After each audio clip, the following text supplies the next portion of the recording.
3 wealthy men thought it was funny to humiliate me by throwing food at my face in front of the entire restaurant. They laughed as I stood there covered in their meal, tears streaming down my cheeks. But they had no idea the handsome stranger watching from across the room was about to teach them a lesson they'd never forget. If you've ever been bullied or humiliated by people who think their money makes them better than you, this story will show you that karma has a way of finding everyone. Smash that like button if you believe in justice, and let's see how Miriam's worst day became the beginning of something incredible. My name is Miriam, and I never thought a single day could change my entire life. But sometimes the universe has plans that you could never imagine, even in your wildest dreams. I was 24, working as a waitress at Crystal Palace, one of the most upscale restaurants in the city. Every morning, I'd wake up in my tiny studio apartment, look at myself in the cracked mirror, and remind myself why I was doing this. College tuition wasn't going to pay itself, and my dream of becoming a teacher felt both so close and so far away. The restaurant job paid well enough to cover my expenses, but some days, I wondered if I'd ever escape the cycle of serving people who looked right through me. That Tuesday started like any other. I tied my long brown hair back, straightened my white uniform, and practiced my smile in the mirror. "You've got this, Miriam," I whispered to my reflection. "Just another day closer to your degree." The morning rush was predictable. Business people grabbing quick coffees, tourists admiring the elegant decor, and the occasional demanding customer who seemed to think money gave them the right to treat service staff like furniture. But then he walked in. I noticed him immediately, and honestly, how could I not? He was tall, probably 6'2", with dark hair that looked perfectly tousled and the most striking blue eyes I'd ever seen. He wore simple clothes, dark jeans and a gray sweater. But something about the way he carried himself suggested these weren't ordinary clothes. There was an elegance to his movements, a quiet confidence that made my heart skip a beat. He chose a corner table, somewhat isolated from the main dining area, and when I approached to take his order, his smile nearly made me forget my own name. "Just a coffee, please," he said, and his voice was warm, genuine. "And thank you." The way he said thank you, like he actually meant it, was so different from most customers. When I brought his coffee, he looked me directly in the eyes, not at my uniform, not past me like I was invisible, but at me. "I'm William," he said softly. "And you are?" "Miriam," I managed, feeling heat rise to my cheeks. "Is there anything else I can get you?" "Just your smile," he said with a grin that made my knees weak. "That's more than enough." I floated away from his table, trying to focus on my other customers, but I kept catching glimpses of him. He seemed to be observing everything around him, occasionally making quiet phone calls. At one point, I heard him say something about observing and starting the process, but I assumed it was work-related. What struck me was how he watched everything: the way staff interacted with customers, how management handled complaints, the general atmosphere of the restaurant. It was almost like he was studying the place. Then they arrived. 3 men in expensive suits strutted through the front door like they owned the world. The hostess immediately scrambled to accommodate them, giving them the best table in the house even though they didn't have a reservation. I could tell from across the room that these were the type of customers who expected everyone to bend over backward for them. The loudest one, a man with slicked back hair and a Rolex that probably cost more than my yearly tuition, snapped his fingers at me. "Hey, waitress! Over here now!" I walked over, maintaining my professional smile despite the knot forming in my stomach. "Good afternoon, gentlemen. Welcome to Crystal Palace. I'm Miriam, and I'll be taking care of you today." The man with the Rolex, who I later learned was named Harrison, looked me up and down like I was something he might scrape off his shoe. "We're celebrating a big business deal today, so everything better be perfect. And I mean everything. We don't have time for mistakes from—" He paused, gesturing vaguely at me. "People like you." His 2 friends, Bradley and Connor, laughed at this. Bradley was shorter, with nervous energy, and constantly checking his phone. Connor was the youngest, maybe early 30s, with the kind of fake tan that screamed insecurity. They all had that particular brand of arrogance that comes from inherited wealth rather than earned success. "Of course, sir," I replied, maintaining my composure. "What can I start you with today?" For the next hour, they made my life miserable. Everything was wrong. The water wasn't cold enough, the bread wasn't warm enough, I was walking too slowly, I was hovering too much. They seemed to delight in finding fault with everything I did. Other customers started noticing their loud complaints and my obvious discomfort. I caught William watching the situation unfold, his expression growing darker with each passing minute. What I didn't know was that William had his phone out, discreetly recording their behavior.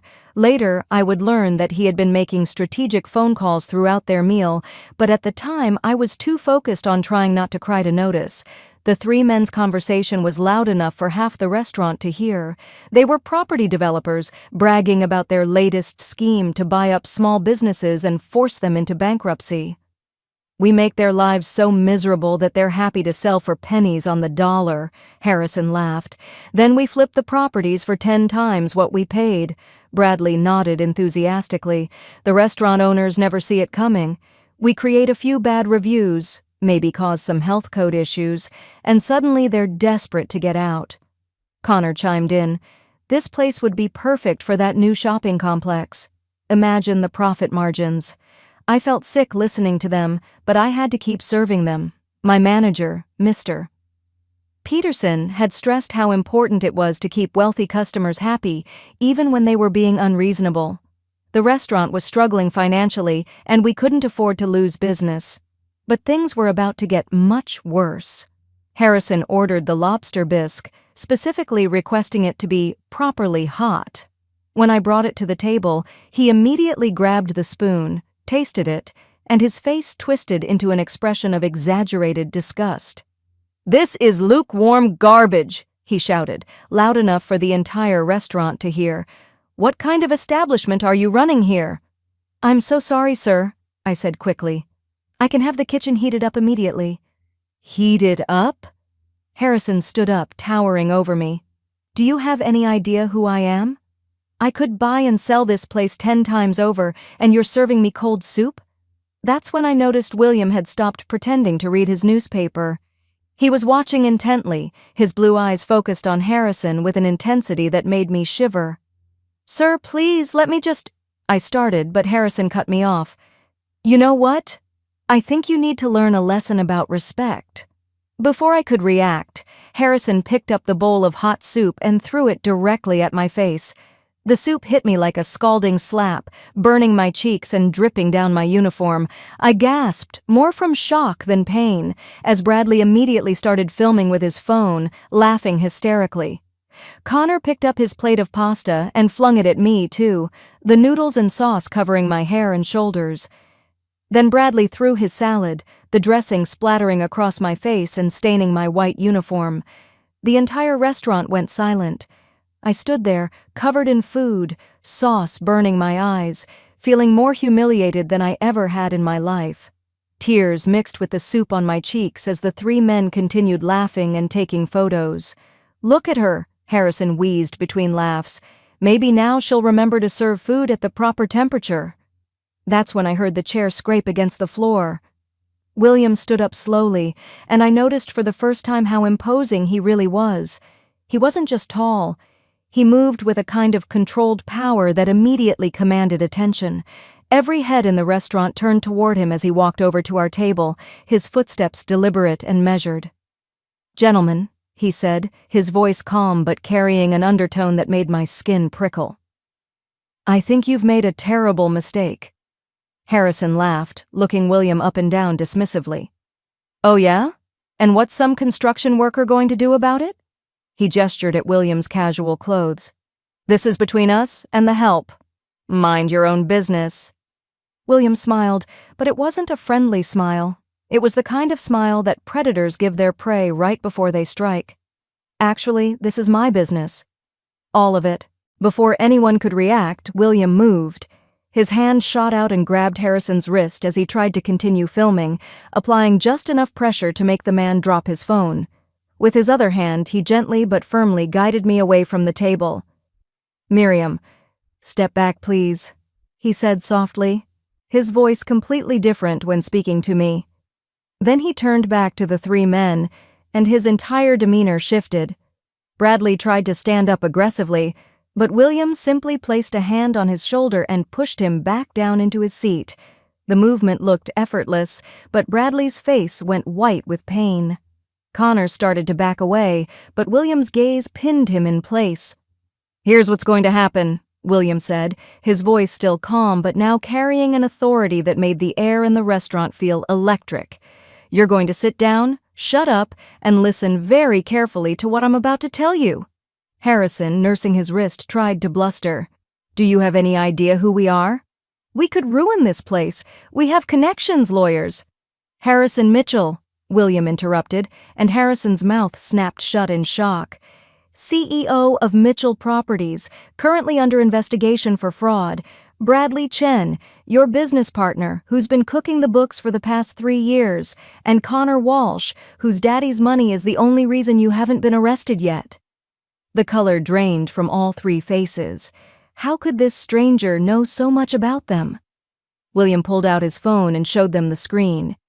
"I've been recording your conversation for the past hour. Your admission to systematically destroying small businesses, your plans to illegally acquire this property, and now your assault on this young woman." He paused, letting that sink in. "This footage is already being uploaded to a secure server." Bradley started hyperventilating. Who are you?" William straightened his sweater and ran a hand through his dark hair. "William Montgomery. You might know me better as the CEO of Montgomery Enterprises." The silence that followed was deafening. Montgomery Enterprises was one of the largest tech companies in the country, worth billions. I felt my knees go weak as the realization hit me. The handsome stranger who had been flirting with me all afternoon was one of the most powerful men in the city. Harrison's face went from red to green. That's impossible. You're just some guy in jeans." "The same jeans that cost more than your monthly salary," William replied dryly. "But that's beside the point. The point is that Montgomery Enterprises just acquired the majority stake in Mitchell Properties. As of about an hour ago, I own your company." Connor made a choking sound. "That's not possible. We would have been notified." "Check your email," William suggested pleasantly. All three men frantically grabbed their phones. I watched their faces go through a series of expressions: confusion, disbelief, and then pure terror. "The acquisition was finalized while you were busy assaulting my friend here," William continued. "Your employment contracts have been terminated, your business licenses are being revoked as we speak, and criminal charges for assault and fraud will be filed within the hour." Bradley started crying. Actually crying. "Please, Mr. Montgomery, we didn't know." "You didn't know that actions have consequences?" William asked. "You didn't know that treating people like garbage might eventually catch up with you?" "You're right about one thing. You didn't know. You didn't know that the construction worker you were insulting owns half the buildings in this district. You didn't know that your victim has more class and dignity in her little finger than the three of you combined. And you definitely didn't know that I've been investigating your company for months, waiting for exactly this kind of evidence." Security guards appeared as if from nowhere. Apparently William had called them during one of his earlier phone calls. "Gentlemen," he said as the guards approached, "you're no longer welcome in any establishment I own or have influence over. That's roughly 60% of the upscale businesses in this city. I suggest you find a very good lawyer." As the three men were escorted out, Harrison turned back and screamed, "This isn't over! We'll sue! We'll—" "With what money?" William called back cheerfully. "Your assets were frozen an hour ago." After they were gone, the restaurant slowly returned to normal, though I could feel every eye still on us. William turned to me, and his expression immediately softened.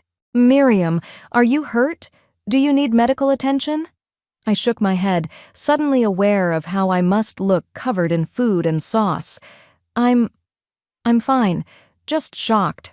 I paused, studying his face. "You're really William Montgomery?" He nodded, looking almost embarrassed. I know this is probably a lot to process. I was here doing research on customer service in my properties when those three walked in. I had no intention of revealing my identity, but when they hurt you—" His jaw tightened. I couldn't just sit there and watch. "Your properties?" "I own the building," he said simply. "This restaurant, the shops next door, most of the block actually. I like to visit my properties incognito to see how they really operate." He smiled ruefully. "Usually, it's much more boring than this." I laughed, surprising myself. Here I was, covered in food, talking to a billionaire, and somehow it felt surreal enough to be funny. "So when you said you just wanted coffee, I really did just want coffee. And maybe to work up the courage to ask the beautiful waitress for her phone number." I felt my cheeks burn, and not from the soup this time. "You wanted to ask me out?" "Still do, actually. Though maybe after you've had a chance to clean up." He gently touched my cheek where some sauce was still clinging. "Would you let me take you to dinner? Somewhere they'll treat you like the queen you are?" 6 months later, I was sitting in the executive offices of Montgomery Enterprises, looking out at the city skyline from the 50th floor. William had been true to his word. He'd offered me a full scholarship to finish my degree, along with an internship at his company. I was learning about business development and educational technology, still planning to become a teacher, but now with the resources to maybe start my own school someday. The 3 men who had humiliated me that day? Harrison was in prison for fraud and assault. Bradley had fled the country but was eventually extradited. Connor's family had disowned him, and last I heard, he was working at a fast food restaurant, learning what it felt like to be on the other side of the service industry. But the most amazing change was William. The billionaire who could have had anyone had chosen me. Not because I was sophisticated or wealthy or connected, but because, as he told me on our first official date, "You treated everyone with kindness, even when they didn't deserve it. That's rarer than any fortune." We were planning our wedding for the spring. Sometimes I still couldn't believe that the worst day of my life had led to the best thing that ever happened to me.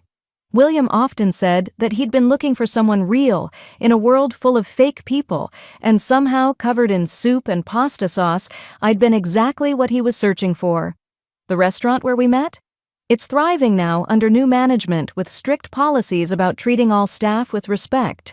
William made sure of that. And sometimes, when we're in the neighborhood, we stop by for coffee. The staff always remembers the day when justice was served along with the soup. Looking back, I realize that day taught me something important. You never know who's watching when you choose between kindness and cruelty, between standing up for someone or staying silent.